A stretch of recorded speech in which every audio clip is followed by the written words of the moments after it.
آج اس پر ایسا زوال آیا کہ وہ نشے کے لیے بھکاریوں سے بھیک مانگ رہا تھا۔ اس کی ساری جاگیریں جائیدادیں بک چکی تھیں۔ اس نے مجھے پہچان لیا تھا اور میرے سامنے بھیک کے لیے ہاتھ پھیلایا تو میں نے بھیک دینے سے انکار کر دیا تھا۔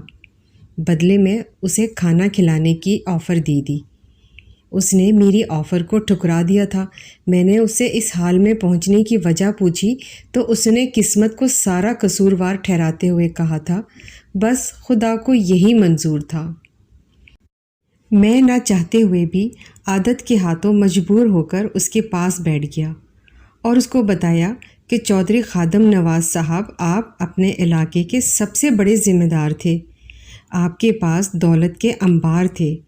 ہمارے علاقے کے تمام سیاسی لیڈران، خواہ وہ کسی بھی جماعت سے تعلق رکھتے ہوں، سارے ہی آپ کا احترام کرتے تھے۔ اللہ تعالیٰ نے آپ کو دھن، دولت، عہدہ، ہر چیز سے نواز رکھا تھا۔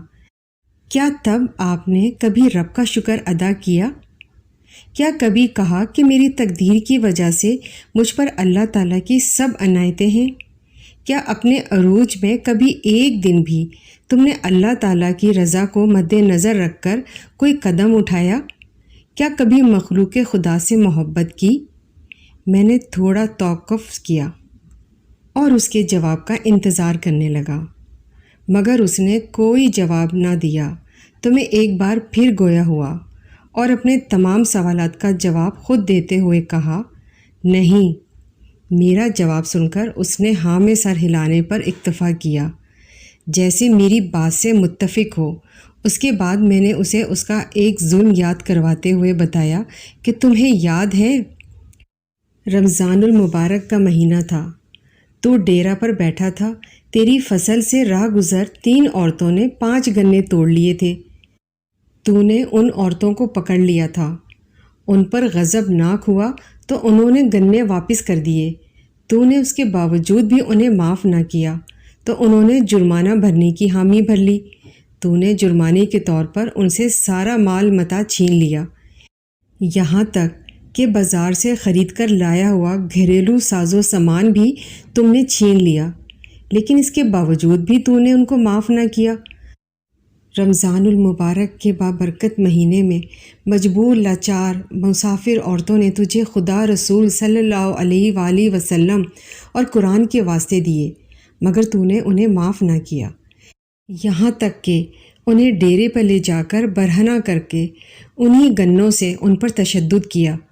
تو ان کے ساتھ موجود 7-8 سال کی بچی جو ڈری سہمی کھڑی تھی، تو گنا اٹھا کر اس کی طرف بڑھا تو معصوم بچی کی ماں نے کہا، میری بیٹی کے حصے کا بھی مجھے مار لو۔ ظالم انسان، تجھے تب بھی ان عورتوں کی بے بسی پر ترس نہ آیا؟ تو نے ان دونوں ماں بیٹیوں کو ایک بار پھر برہنہ کر کے گنے کی مدد سے پیٹ ڈالا۔ میری بات ابھی ختم نہیں ہوئی تھی کہ چودھری خادم نواز نے میری طرف غضبناک ہو کر دیکھا تو میں نے اسے صبر سے کام لینے کی نصیحت کرتے ہوئے مشورہ دیا کہ نہ تو تجھ پر آج وہ عروج ہے اور نہ ہی میں لاچار بے بس مسافر عورتوں میں سے ایک ہوں کہ تیرے غضب اور قہر سے ڈر جاؤں گا۔ میری بات سن کر وہ تھوڑا نرم پڑ گیا اور کہا کہ واقعی اس سے غلطی ہوئی تھی۔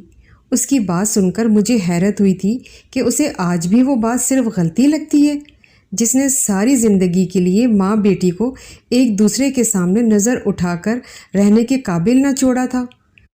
میں اپنی بات کو مزید آگے بڑھاتے ہوئے کہا تھا، وہ غلطی نہیں تھی، ظلم تھا، اور آج تجھے جس تقدیر سے شکوہ ہے، اسی تقدیر نے تجھے اس مقام تک پہنچایا تھا کہ تیرے سامنے آتے ہوئے لوگ کانپتے تھے۔ جن عورتوں کو برہنہ کر کے مارنے کو تو غلطی کہہ رہا ہے، ان عورتوں میں سے ایک عورت دنیا کی باتوں کا سامنا نہ کر سکنے کی وجہ سے خودکشی کر گئی تھی۔ باقی 2 جو بچ گئی تھیں، ان کے گھر والے علاقہ چھوڑ کر کہیں اور جا بسے تھے، جبکہ اللہ تعالیٰ کی مخلوق پر کیا گیا تیرا یہ ظلم آخری ظلم ثابت ہوا۔ تیرے گنے کی فصل کو آگ لگی جس میں تیرا ٹریکٹر تک جل گیا تھا، پھر سیلاب آیا، سارا گاؤں محفوظ رہا، مگر تیرا گھر بار، جانور، سارا مال متاع سب کچھ بہا لے گیا۔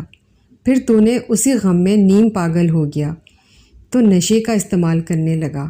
اس نشے میں تم نے وہ ساری زمین بھی بیچ ڈالی جس پر کھڑی فصلوں میں سے گنا توڑ لینے پر تو نے برہنہ کر کے مارا تھا۔ آج اس نشے نے تجھے بھیک مانگنے پر مجبور کر دیا۔ آج جتنے لوگ تجھے ذاتی طور پر جانتے ہیں ان میں سے کوئی ایک بھی تجھے بھیک دینے کے لیے تیار نہیں ہے۔ اور یاد رکھنا، جس تقدیر کو تو الزام ٹھہرا رہا ہے اس تقدیر کا کوئی قصور نہیں ہے۔ تیرے لیے یہ سب کچھ مکافات عمل ہے۔ اور ساتھ ہی اسے اسلام کا حوالہ دیتے ہوئے بتایا کہ اللہ تعالیٰ دے کر بھی آزماتا ہے اور لے کر بھی آزماتا ہے۔